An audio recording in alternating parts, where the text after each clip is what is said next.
Triple X detergent soap శుభమస్తు కార్యక్రమానికి తిరిగి స్వాగతం. ఇక ధనురాశి వారి విశేషాలని పరిశీలిస్తే మూలా నక్షత్ర జాతకులు ఈ వారం చాలా శాంతంగా గడపాలి.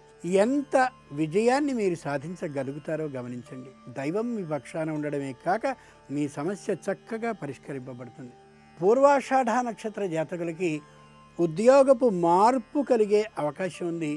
మార్పు కానీ వాళ్ళు అనివార్యము అని చెప్పినట్టయితే మార్పుకి భయపడకండి. మీరు వెళ్ళబోయే ఉద్యోగం కూడా చక్కగానే ఉంటుందనే యథార్థాన్ని గమనించండి. ధైర్యంగా ఉండండి. ఇక ఉత్తరాషాఢ నక్షత్ర జాతకులకి స్థానచలనం కానీ, ఉద్యోగంలో మార్పు కానీ, లేదా కుటుంబాన్ని మరొక ఊరు మార్చవలసిన అవసరం కానీ వస్తే నిర్భయంగా మారండి తప్ప ఏ విధమైన భయాన్ని పొందొద్దు. మీరు వెళ్ళబోయేటటువంటి చోటు మీకు ప్రశాంతతనే ఇస్తుందనే యథార్థాన్ని మర్చిపోకండి. సుబ్రహ్మణ్య స్తోత్రాన్ని పఠించండి. బెల్లాన్ని నువ్వుల్ని కలిపి చేసేటటువంటి చిమ్మిలిని వారం రోజుల పాటు పరమేశ్వరుడికి నివేదనని చేయండి. ముఖ్యంగా ఈ రాశివారు ఈ వారం ఒంటరిగా అస్సలు ఉండద్దు. అనవసరమైన ఆలోచనల్ని అస్సలు చేయొద్దు. ఇక మకర రాశి వారి ఫలితాలని పరిశీలిస్తే ఉత్తరాషాఢ నక్షత్ర జాతకులకి ఎప్పటి నుంచో ఎదురు చూస్తున్నటువంటి వివాహం ఈ వారం కుదిరే అవకాశం కనిపిస్తుంది. ఇక శ్రవణ నక్షత్ర జాతకులకి 4 రూపాయలు వస్తాయి కాబట్టి అకస్మాత్తుగా తురును ఎక్కడికైనా ఓ తీర్థయాత్రకో ప్రయాణానికో చేద్దాం అని అనుకోకుండా ఈ సొమ్ముని మరో చోట ఎక్కడైనా పెట్టుబడి పెట్టి వ్యాపారాన్ని పెంచుకుందాం అనే ఊహకి రండి. అది చాలా అవసరం. ధనిష్ఠ నక్షత్ర జాతకులకి ముక్కుకి సంబంధించిన అనారోగ్యం ఏదైనా ఉంటే ఒక్కసారి వైద్యునికి పరిశీలన కోసం వెళ్ళి రండి. అది అవసరం. అంతేకాక ఈ వారం ఈ రాశివారు చక్కనైనటువంటి వ్యాపారపు ప్రణాళికని వేసుకోగలరు అని కూడా గమనించండి. శ్రీ విష్ణు సహస్రనామాల్ని పఠించడం మంచిది. ఈ మొదటి చివరి శ్లోకాలని రోజుకు 24 మార్లు పఠించండి. ఎంత ధైర్యం మీకు వస్తుందో గమనించండి. ముఖ్యంగా ఈ వారం ఈ రాశివారు నూనెని నువ్వులతో కలిపి దానం చేయడం అత్యవసరం. ప్రధానంగా ఈ వారం ఈ రాశివారు చేయాల్సింది స్థాన చలనాన్ని కానీ ఉద్యోగపు మార్పుని గురించి కానీ ఆలోచించకపోవడం. ఇక కుంభరాశి వారిని పరిశీలిస్తే ధనిష్ఠ నక్షత్ర జాతకులు తమ ఇంట్లో ఉన్నటువంటి విషయాలని బయటికి పక్కనీయకుండా ఉండడం చూసుకోవాలి.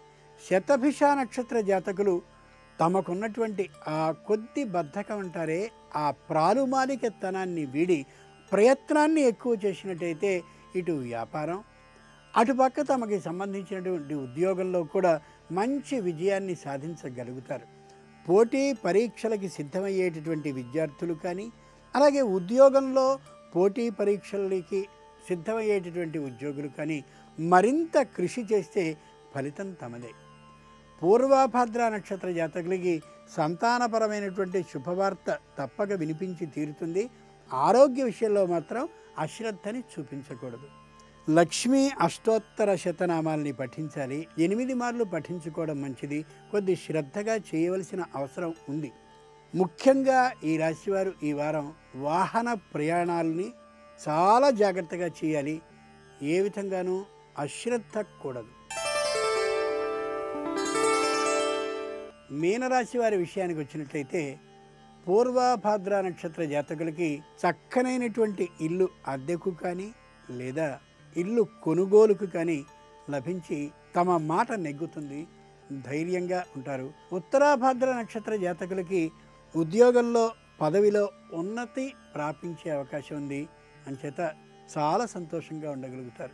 రేవతి నక్షత్ర జాతకులు తమకున్నటువంటి ఆ పట్టుదలని పోగొట్టుకున్నటువంటి కారణంగా ఎంతో సంతోషంగా కుటుంబంలో అలాగే బంధుమిత్రులతో ఐకమత్యంగా ఉండగలుగుతారు. దుర్గా దేవికి సంబంధించినటువంటి అష్టోత్తరాలు కానీ స్తోత్రాన్ని కానీ పఠించుకోవడం అవసరం. అమ్మవారికి పెసరపప్పు బాగా ఇష్టం కాబట్టి నానబెట్టిన పెసరపప్పులో కారం ఉప్పు వేసి కొద్ది చిరుకారంగా ఉండేలా చేసి అమ్మవారికి నివేదించినట్టయితే రజోగుణమూర్తి అయినటువంటి ఆమె చాలా సంతోషాన్ని వ్యక్తీకరించి అనుగ్రహాన్ని ఇస్తుంది. ముఖ్యంగా ఈ రాశివారు ఈ వారం పాత బంగారాన్ని కొనుక్కోండి, చక్కగా నిల్వ చేసుకోండి.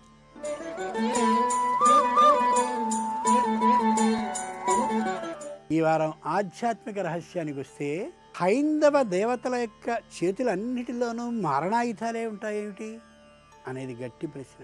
ఒక క్షణం ఆలోచించండి. మనం మాత్రం మారణాయుధాలు కలిగిన వాళ్ళం కాదు. చేతికి ఉన్న గోళ్ళు, నోట్లో ఉన్న పళ్ళు ఇవి మారణాయుధాలు కాదు. ఏ హిరణ్యకశిపుడు అలా ఒకసారి ఆ నృసింహస్వామి చేత వధింపబడ్డాడో అప్పుడు ఆ వధించినందుకు ఆయుధాలుగా వాడబడింది అవే కదా, అవి మనకి ఉన్నాయి కదా. కాబట్టి ఇవి మారణాయుధాలు కావు. ఒకే యథార్థాన్ని గుర్తుంచుకోవాలి. దుష్టులైనటువంటి వాళ్ళని శిక్షించడానికి ఉపయోగించేవి ఇవే, శిష్టులైనటువంటి వాళ్ళకి దుష్టుల బారి నుండి రక్షించడానికి ఉపయోగపడేవి ఇవే. అమ్మవారి చేతిలో పాశం ఉంటుంది. పాశం అంటే కట్టేయడానికి ఉపయోగిస్తుంది, అనురాగంతో దగ్గరికి తీసుకోవడానికి ఉపయోగిస్తుంది. అంచేతనే ఇలా దేవతల చేతుల్లో ఉండేటటువంటి ఏ ఆయుధాలుగా కనిపించే ఉన్నాయో అవన్నీ కూడా శత్రువుల బారి నుండి రక్షించేందుకు ఏర్పడేటటువంటి అనుకూలమైన వస్తువులే తప్ప మారణాయుధాలు కావు.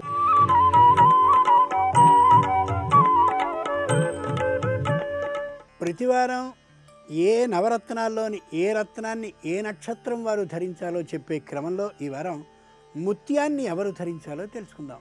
రోహిణి, హస్త, శ్రవణం ఈ నక్షత్ర జాతకులు ముత్యాన్ని ధరించడం చాలా మంచిది. ముత్యం అనగానే తెల్లగా ఉన్నటువంటి ముత్యం అయితే అది నకిలీ ముత్యం అని గమనించండి. ఆ తెల్లని తనంలో లేత ఎరుపు డాలు కనిపించినట్టయితే అది నిజమైనటువంటి మౌక్తికం అంటారు. దాన్నే మాణిక్యం అని కూడా అంటారు. అదిగో ఆ ముత్యాన్ని మాత్రమే ధరించాలి. ముత్యం వల్ల ప్రయోజనం ఏమిటి, నియమాలేమిటి? చంద్రునికి సంబంధించినటువంటి శ్లోకాన్ని 10 మార్లు పఠించి ఆ మీదటే ముత్యాన్ని ప్రతినిత్యం ధరించాలి తప్ప ఒట్టిగా ముత్యపు ఉంగరాన్ని ధరించినందువల్ల ప్రయోజనం ఉండదు. ముత్యం మానసికమైనటువంటి ధైర్యాన్ని కలగజేస్తుంది, శత్రు బాధ నుంచి నివారణని కలగజేస్తుంది, దాంపత్య ఆనుకూల్యాన్ని కలగజేస్తుంది, మనసుని చల్లగా ఉంచేటటువంటి స్థితిని ఇస్తుంది. మరో ముఖ్యమైన అంశం ఏమిటంటే, స్త్రీలు కానీ అయినట్లయితే ముత్యాన్ని ఈ రోహిణి, హస్త, శ్రవణ నక్షత్రాల్లో ఉన్నటువంటి వాళ్ళు వెండిలో ముత్యాన్ని ధరించడం మరీ మంచిది.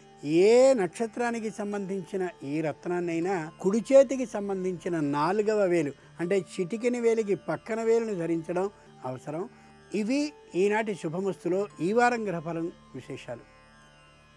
రేపటి శుభమస్తు కార్యక్రమంలో రాశి ఫలాలతో పాటు వాస్తు విశేషాలని కూడా తెలుసుకుంటారు.